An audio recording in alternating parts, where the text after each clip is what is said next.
Reddit. What's the most ultimate petty revenge you've seen or been a part of? Knew a crazy kid in elementary. Kid jumped across the table and tried to choke me out. I got suspended BC. I instigated it by saying he was cuckoo for Cocoa Puffs when that the only thing that kid ever talked about and was wearing a Cocoa Puffs shirt that day. Senior year of high school, kid was in my design class. Needed to get a C or better on the final. Over the year I found out the kid was taking my work off my shared drive. High school IT was dumb and each kid's folder was public, and copying it. For the final I purposely ducked up the drawing in my folder. But the kid didn't double check it. He turned it in and failed and had to go back and be a super senior. TLDR. Kid choked me. Waited 10 years, made them fail high school. Edit. I turned in an A+ DWG. Left her at DWG in its place.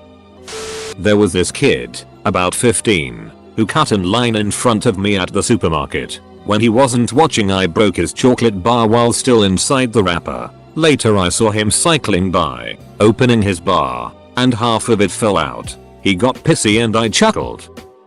I used to deliver pizza for Domino's. It was my last shift and there was this house that was always rude. I called to ask what the house looked like and they said I gave you the address and hung up. Never tipped. ETC. I got to their house and they gave me a check for 1 cent less at what the total was. I said I am going to need the extra penny. They grumbled off and took their time hoping I would give up, but I just sat there holding the pizza. They finally came back all pissed off and gave me the penny. Note that they had no intention of tipping. They gave me the penny and I chucked it out into the street and left. They saw me do it. It was satisfying. When me and my ex-fiance were having a bunch of arguments after we broke up, I got tired of her constantly texting me about nonsense, so I called insert phone carrier to have them cut off service to her phone that I paid for in the middle of an argument. A girl on my softball team bullied me and spread rumors about me to the team and coaches. We were competing for the same position. She was in my geometry class and tried to buddy up to me because I was good at geometry, and she wasn't. So for a while I let her copy my homework. Then one day I gave her all the wrong answers and turned in the right answers for myself. My neighbor's dog eats in our yard all of the time. It wouldn't be a big deal, except he never cleans up after her. I finally had enough. So I decided to go with a classic. I put a flaming bag of his dog's shit on his porch, rang the bell, and hid in the bushes. When he answered the door, I finally got my revenge by having an affair with his wife for the last 3.5 years.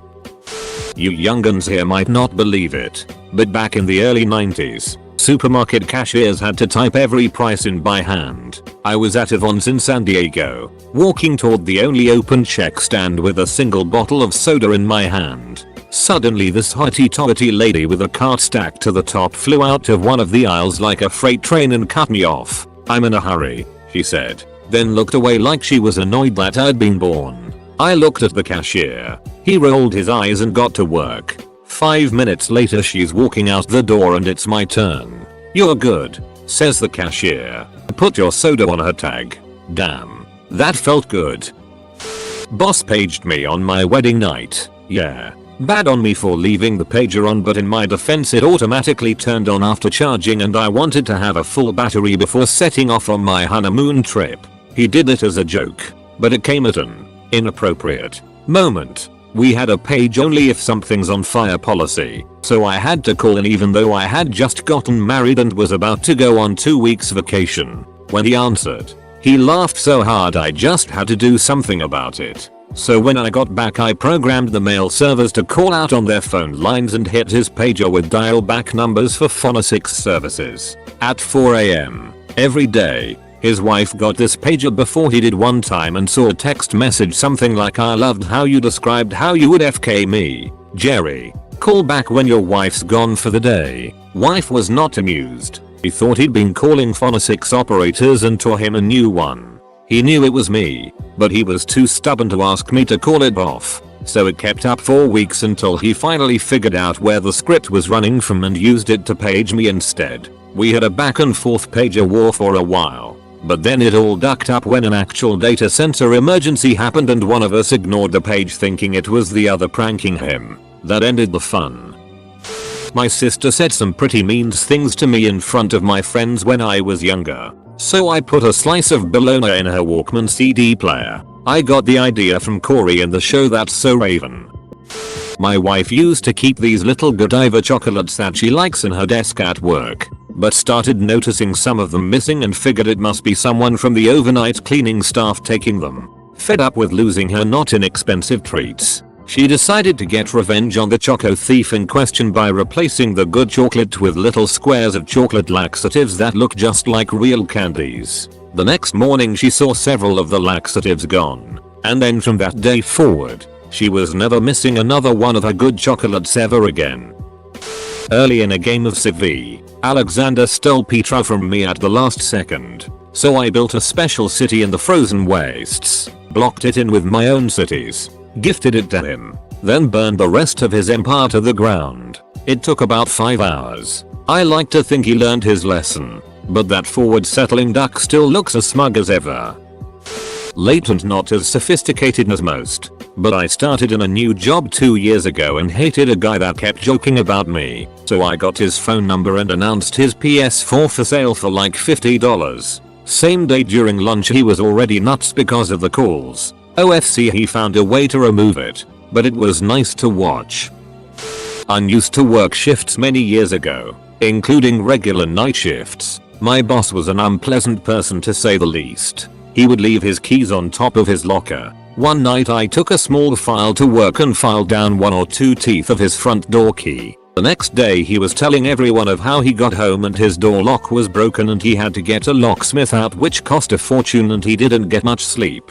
Happened again a couple of months later. Then his car key got some treatment. I stopped after that as I heard him mention it was getting suspicious that all these locks stopped working. But, unknown to me, other colleagues also disliked him. One night his locker disappeared entirely. Rumor has it that it's part of the foundations of an office block in London now. When I was in 7th grade, the startup my dad was a part of was failing miserably in no small part due to a crazy CEO. While at his house, my dad observed the CEO's toddler daughter picking up a piece of dogget and licking it. He picked her up and told her to give her dad a kiss. When I was a kid, I attempted to call my aunt. For whatever reason I accidentally dialed a 6 instead of a 3 and this man cursed me out for being a telemarketer. I was so stunned I didn't even hang up initially. My petty revenge was giving the number to all my friends, and for about 2 weeks we called him every day at all hours. During my freshman year of high school I was in a biology class that was made up of mainly juniors. This one guy, who sat next to me, would always be a jerk to me during class. I always did well on the tests, so he would always look over and copy the answers from my Scantron. I'm pretty sure he didn't realize that I knew he was cheating off of me. Well, one day I got fed up with this guy messing with me and cheating off of me. So the next test comes around and sure enough he starts copying my answers. I finish the test and so does he. He gets up and turns his test in and comes back to his seat. I looked him in the eyes and proceeded to erase my entire Scantron. I then retook the test, this time marking the correct answers. The look of panic in his eyes was so satisfying. He ended up making a 2% on that test and never cheated off me again. My mom and dad. This happened when I was in my late 20s. My mom and I were in the car. My dad called and they started bickering with each other. My mom got irritated and hung up on him. He called her right back, and when she answered he hung up on her. Didn't even say a word, just waited for her to pick and hung up. It was so petty and hilarious to see my parents acting like children. I couldn't stop laughing. They've been married over 35 years. I still get tickled when I think about that. In grade school, I kept a bag of chips in the same pocket every day of my backpack. This kid I knew would punch that pocket any chance he could for 5 days in a row. One day I replaced the chips with a bag of sewing pins. He never did it again. Sweet justice. I worked at a 50k plus tech company. I worked with a PM, Maggie, who misread my email and got her dates messed up. She scheduled a meeting for Thursday instead of Friday. When I told her she scheduled on the wrong day, she got mad at me and emailed all my managers up to my vice president, 4 levels of management, to say how much of a troublemaker I was. It was her own fault for not being able to read. 2 years later, I have to work with her again, and I pretend like I'm all happy and friends with her. 2 years after that, I quit and move on to a better company. I get an email saying that Maggie is applying to my new company and said I could provide a positive reference for her. I email the recruiter and blast all my 6 years of it on her and block her from getting hired. Take that, Maggie, you ducker. I never forget. I saw an ad for a work from home type job. Didn't sound scammy and sounded sort of legit. So I asked for more info from the website. Enter your email thing. It was crap and was sending me spam several times a day. For whatever reason, blocking it didn't work. I got annoyed one day and answered back. Stop spamming me. The guy actually answered. He actually monitors that address. He told me to unsubscribe, which did nothing. After about another week of it, I came up with an idea. I took his email address he answered from and added it to his own list, then signed it up for any other spam I could find. A few days later it stopped spamming me. A horrible former co-worker always claimed she worked way more hours than she actually did, and when she was at work she just browsed Facebook all day. The doctor owner was very hands-off and just let her do whatever she wanted, despite me going to him with proof. So I, copyright A-ring, decided to take revenge. She was not computer savvy at all, so I removed Internet Explorer from her desktop and installed an identical icon that, when clicked, would instantly restart the computer. It was so satisfying when she would forget and click it, losing anything that she was working on. She would always grumble and complain about the virus on her computer. I, copyright A-ring, started a new job about 3 weeks later, and when I, copyright A-ring, left it was still giving her problems. My sister and I once applied for a summer job. I was in charge dropping the applications off to the company one day. I got there after a 40-minute commute. It was closed, so I just drove back home. My sister was mad at me for not dropping them off regardless of the circumstances. She told me she was going to go there herself and drop her application and not mine. Since I didn't do it right the first time, my parents found out about this and made her drive a second trip to drop off my application as well, since she was being petty and wouldn't take it the first time. My dad had an old truck parked on the back of our property that some kept stealing small parts from, cap, rotor, points, etc. We wired it to an electric fence power supply. One evening we heard a bunch of yelling and swearing and went back there, and the guy left us some free tools. When we were kids sitting in church, there was a grumpy guy in the pew next to us who kept looking at his watch and sighing during the preacher's lengthy sermon. During the collection that followed, the man took out a $20 and held it up as the plate drew near. Then, he told the usher that he wanted $19 back because $1 was all the sermon was worth. Being the youngest brother, I would only get hand-me-downs. My older brother rubbed it in my face that he got a brand new pair of PF flyers after Sandlot came out. Every day, I would stuff the toe of the shoes with tissue paper, adding a little more each day till he thought he outgrew them. Got slightly worn PF flyers after about a month. I had a rival in high school because we got almost the same marks in everything, so I would sabotage him in harmless ways whenever I could. My most frequent one was to empty out the contents of his pencil case and turn the pencil case inside out before refilling the pencil case with its contents and carefully zipping it closed with the pull tab on the inside. He still doesn't know it was me doing it, because it would happen while he was in the bathroom and not at his desk.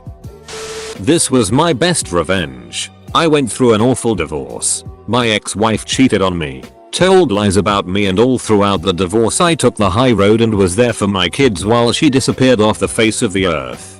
Her birthday was only a couple of weeks after the divorce was final. As the kids were young, I was a good guy and purchased several presents from the kids to her. Among the gifts I bought a necklace with a big red A at the end. Her first name is Anne. I had the kids give that to her and she wore her scarlet letter all around town. Most people in our town knew what she had done and some even were aware of the necklace. Yup, I made my adulterous ex-wife wear the scarlet letter. Not me, but a friend's story from his time in the military. Receives care package from grandparents of 7 pounds of homemade fudge and cookies, but immediately has to go on a long mission, like 2 months long. Instructs his bunkmates to wait for his return and all will be shared. He returns. There's less than a pound left. There's initial outrage to be sure, but he's calm about it. You'd rather see his outrage than his calm face, because that's when he is plotting your demise. Weeks and months pass, and he has plotted. Finally he's scheduled to be in the same vehicle as them. The night before, he chows down on 2 boxes of Oreos and a gallon of milk. Lactose intolerant. His head is sticking out the top hatch, and made a seal with his belt and equipment. Just as they got too far to return, he lets loose the most vile, sickening flatulence. He was happy to, quite literally, eat his pants. The guys inside ended up vomiting all over the inside of the vehicle, and ended up having to pay my friend back the market value of the fudge, which he never got to taste again because his grandmother passed away before being able to make another batch. So this is pretty messed up, but here it goes. Once lived in an apartment with my best friend. Not a real nice place, but the price was right. So our neighbor on one side was a middle-aged lady with 2 sons. Let's say 13 and 16 years old. These boys were all gothic out and kind of weird, but they seemed to be good kids. They were always outside sitting on our shared steps. After we had been there for a while, we figured out why. Their mother was absolutely terrible to these boys. Through our thin walls we could hear the daily verbal abuse, constant yelling and name calling. As a result, we hated this lady. She was a terrible person. We would occasionally let the boys come in and play video games or hang out for a few minutes if it was raining or cold, so they didn't have to go home. Anyway, one night my friend and I get pissed drunk and somehow find a freshly dead groundhog. This evil lady's car happened to be unlocked. It was some itty 80s 4-door. We gutted this dead groundhog and shoved it under her driver's seat. It was like the middle of summer. You can imagine the stench that must have come from that car. So the car did not move for 3 or 4 days. Then one day it is gone and we never saw it again. We didn't put much thought into our drunken plan, and unfortunately a few days later we heard a lady blaming one of the kids for the car. She didn't say a lot about it, and of course the kids didn't know a thing about it. This was years ago and I'm not proud of what we did. But that's not to say that evil itch didn't deserve it.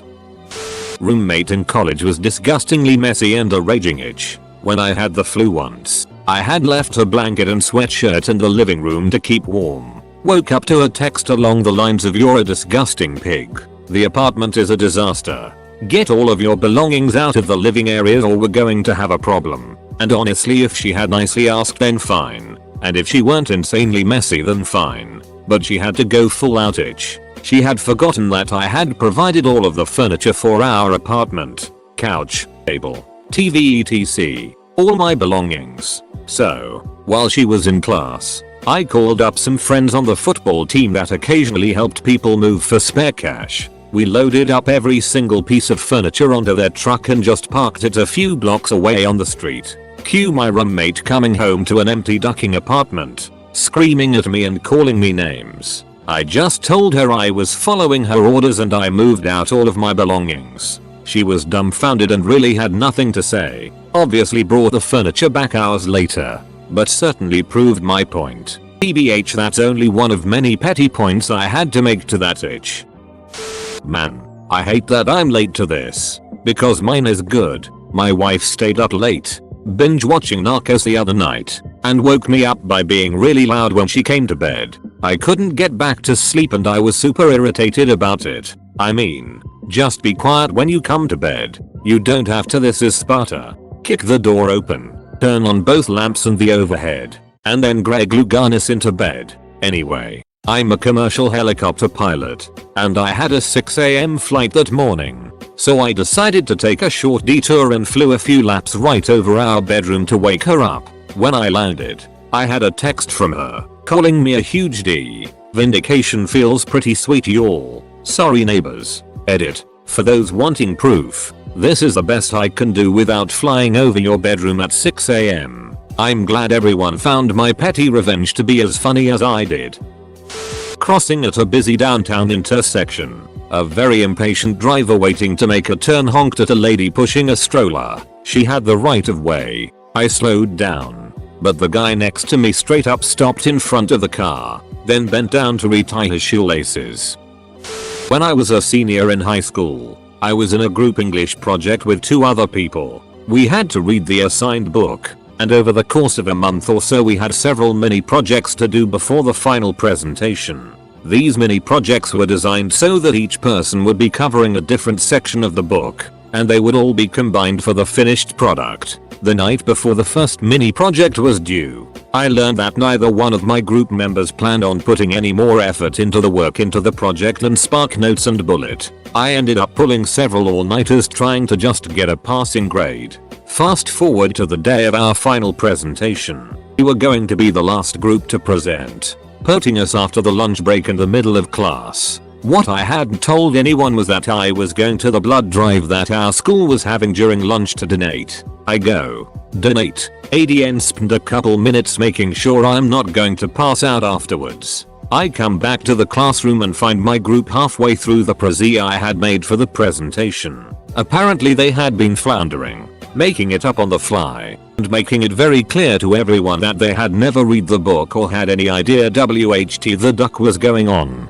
Teacher has her head in her hands. I walk back in, and my group says, "Oh thank God he's back." I restart the prezi, give the presentation and took my seat. Explain what happened to the teacher after class. Got a passing grade. 90% sure they failed.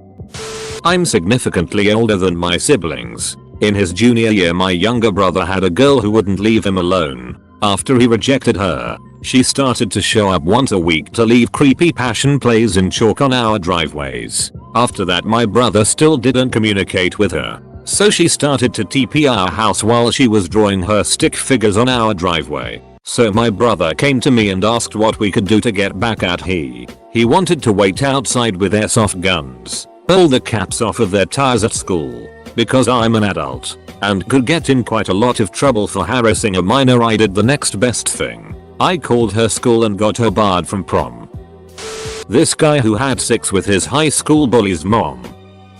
Sharing a holiday home with some friends and their 10-year-old son started to be a pain, not helping around the house and crying if he didn't get his way. His parents decided to just let him sit and watch YouTube on his iPad instead of disciplining him. So I logged into the internet router and would use admin privileges to suspend his device from accessing the internet. As soon as he got up to ask his dad for help I would reactivate the device so it seemed as if nothing was wrong. I did this every day for 2 weeks.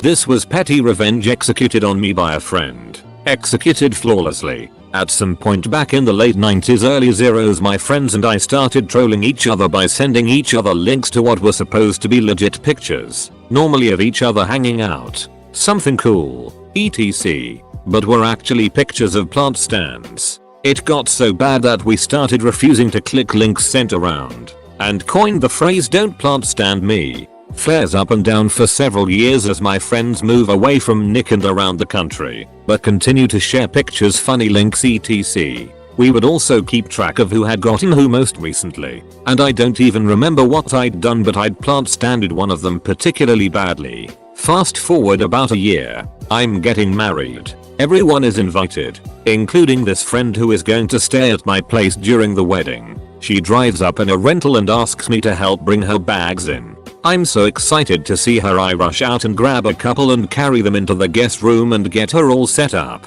It's a great wedding and my wife and I head off to our honeymoon for a week, saying goodbye to everyone before we go. When I get back to my house, another week or so goes by before I have to get something from the closet in the guest room. And that's when I find it. A huge, wrought iron plant stand, smack in the middle of the room. This friend of mine found, bought, disassembled, flew to another country, reassembled and left a plant stand in my guest room, and I helped carry it into my own damn house. Needless to say, she won. We don't plant stand anymore. There's no point.